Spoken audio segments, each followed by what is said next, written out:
How to analyze topper's copy? Usually, most of the students start counting number of thinkers. ये सबसे बड़ी गलत approach है. इस टॉपर ने इतने थिंकर्स लिखे थे. गलत. ये अप्रोच आपको फॉलो ही नहीं करनी. अभी उसको हम समझ लेंगे क्यों. Never count number of thinkers in topper's copy. Why? Because you will never find correlation between number of thinkers and number of marks. We have seen many students who have written way more number of thinkers than toppers whose number you are counting, but they did not get marks. That means number of thinkers in terms of pure number were written by many people, but they could not get marks because number do not lies in number of thinkers. Again, number lies in relevance of thinker. Even if you write 2 only in an answer, and we will also now analyze how many of thinkers were used by different toppers in different years, and whether there is any linear relation between the number of thinkers and number of marks. So let us first do the statistical analysis, then I'll go to answer copy or topper's copy to see how many thinkers did they write. Okay.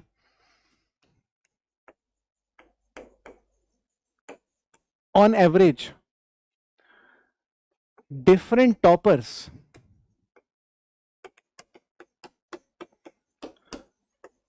have written 2 point something, 2.5 thinkers maximum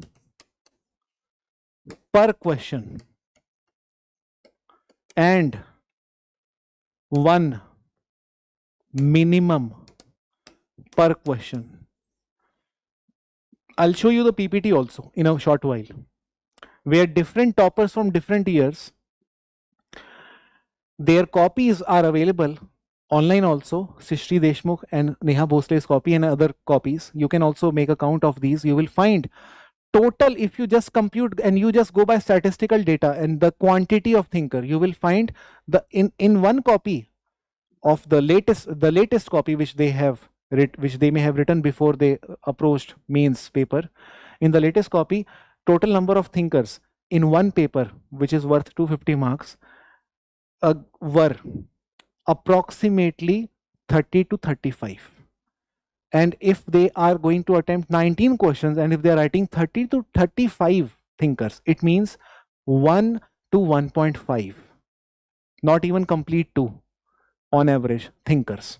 And many of those were repeated. That means they are just 30 to 35 by number, but if I eliminate the repetition, they are only hardly 20, and that too maximum, which means 1 unique thinker per question.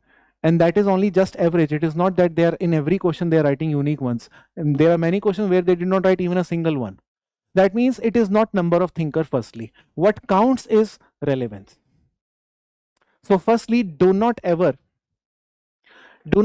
count number of thinkers. Don't waste your time. Second, don't borrow content from topper's copy. This is also very important point. Don't borrow content from topper's copy. Then what should we do with topper's copy? This is the question. We should see how they approach the question. How do they maintain the flow? Do they write subheadings? How many examples do they give? Do they give examples? Where do they give examples? How do they write examples? And how long do they write it? These are the questions that you must inquire. You should not see number of thinkers and new points. No, instead, how they write is something that you must see and look out for. Okay, so instead of these two things, understand how they approach questions.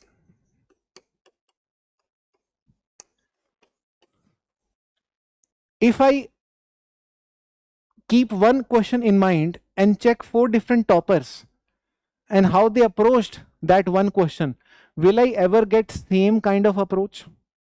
No. You will see 10 toppers writing answer on same question in 10 different ways, and all the 10 getting selected. What does it mean? That even in approach there is no one absolute approach. But what matters is, despite all of them having 10 different answers, what made them selected was all the 10 wrote demand, and many others missed out the demand. They just wrote notes.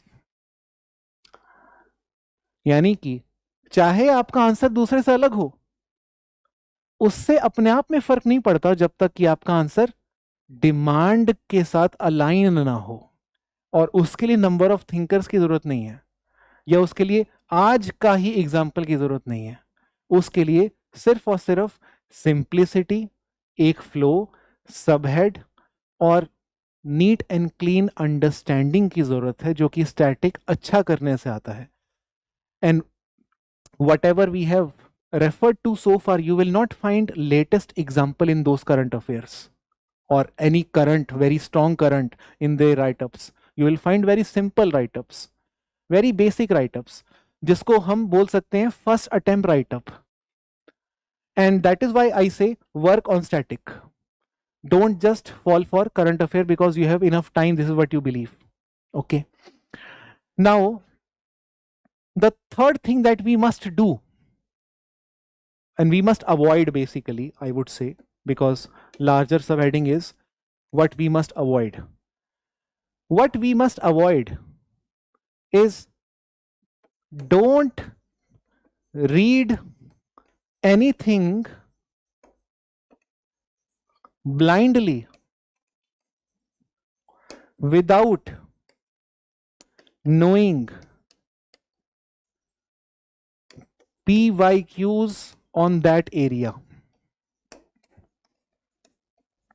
When you have sufficient time, अक्टूबर से दिसंबर हमें लगता है बहुत time है, हम अपना specialisation develop कर लेंगे। जैसा मैक्स वेबर हम पढ़ेंगे ऐसा जिंदगी में किसी ने नहीं पढ़ा होगा। जितना डरखाइम हम जान लेंगे कोई जान ही नहीं पाएगा। जितना जीएस घुरे हमें पता होगा, जीएस घुरे को भी नहीं पता था उतना उनके बारे में। ये नहीं करना। हमको फोकस किस चीज पे करना है? हमें फोकस करना है territory of that area. What is the territory? मैं आपको एग्जाम्पल के तौर पे बताता हूं।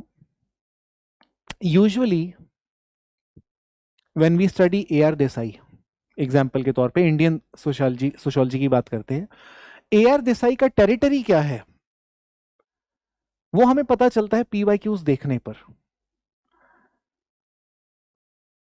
और उसके बिना हमें सिर्फ इतना ही दिखेगा कि AR देसाई का नाम लिखा है सिलेबस में। ओके। और दो चीजें दिख जाएंगी, Marxist perspective and social background of Indian nationalism.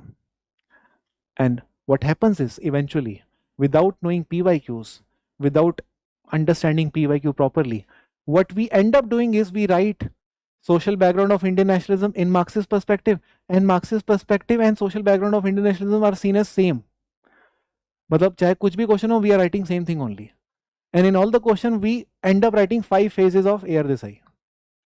This is something that happens without knowing the proper territory. And fourth thing that you must definitely keep in mind is, don't forget the time limit given to you for answer writing.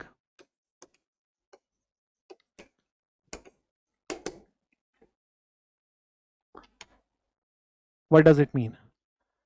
Many a times we discover at very later stage that we have read a lot, but we have very little time to write a lot.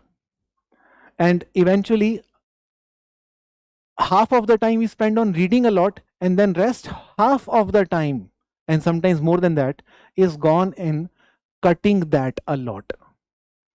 तो पहले हम long notes बनाते हैं, अपने आप को time दे जा रहे हैं लॉन्ग नोट्स बनाने में, और उसके बाद लॉन्ग टाइम दिया शॉर्ट करने में उन लॉन्ग नोट्स को। हम नोट्स के ही उसमें फंस जाते हैं, और ये हम रियलाइजेशन बहुत लेट करते हैं क्योंकि आंसर राइटिंग को हम फॉर ग्रांटेड लेते आए हैं।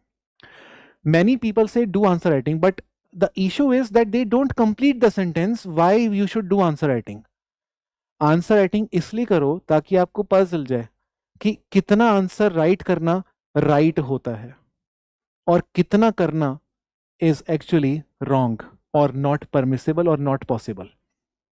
When you write answer, then you discover yourself, what you can remember, what you cannot, what did you waste your time on, what you need to have short notes on, and what you can easily forget without worrying a lot. These things you discover not just by reading, but by writing. Sooner you arrive at the writing mode, sooner you allot time for knowing what is not to be known and what is to be known a lot. Okay, तो इसलिए आप answer writing के ऊपर जल्दी आओ, यानी कि कब से आना आपको जरूर है कि ये टाइम जाए ना, नवंबर से दिसंबर का टाइम आपका आंसर राइटिंग में जाना चाहिए, ताकि by the time you appear for post prelim sessions, at least you are not learning answer writing on that day for the first time, and you focus on memorizing the things. Let us reserve these 2-3 months for knowing the boundaries of how much to write and how to write. Okay, ये चीजें हमें ध्यान रखनी है.